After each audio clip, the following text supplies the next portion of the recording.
Cutting the level of carbon emissions from industry has been the driving force behind the European Union's battle against global warming.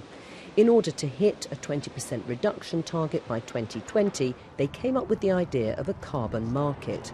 Great in theory, but after 8 years, the project is at risk of going up in smoke. Some believe it was doomed from the start. It's always been dead in the water. It's really time for the EU now to put its energy and impetus in alternative policies, and that's what investors want to see before they all flee away. The EU ETS is not synonymous just with climate action. There are many other things that the EU could be doing.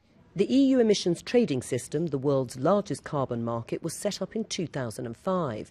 The idea to put a price on carbon and let industry decide whether to clean up their act or pay for their own emissions.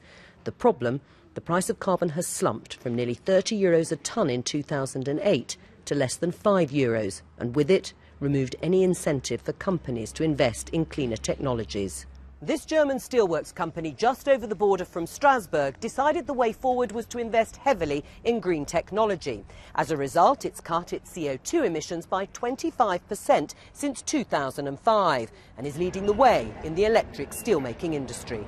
We have been implementing a very strict discipline about this carbon consumption, and we are still on the market. We are still producing steel, and we are still making profit at the end of the year in this industry where it is so difficult to make profit at the present time.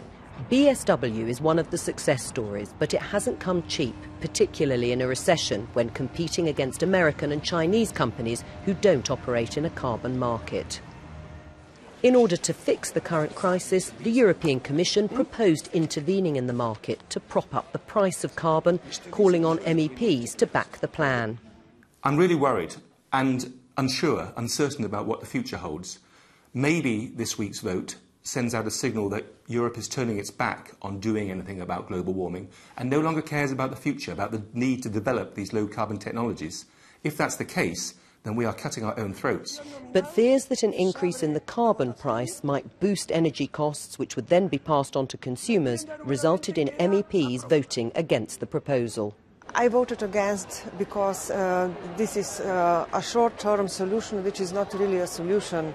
I think that ETS is facing problems, but that they need structural changes. More than half of Britain's Tory MEPs also voted against the plan, to howls of hypocrisy from their coalition partners. The Liberal Democrats say David Cameron's claim to care about the environment, highlighted by this trip to the Arctic, is now all but a distant memory.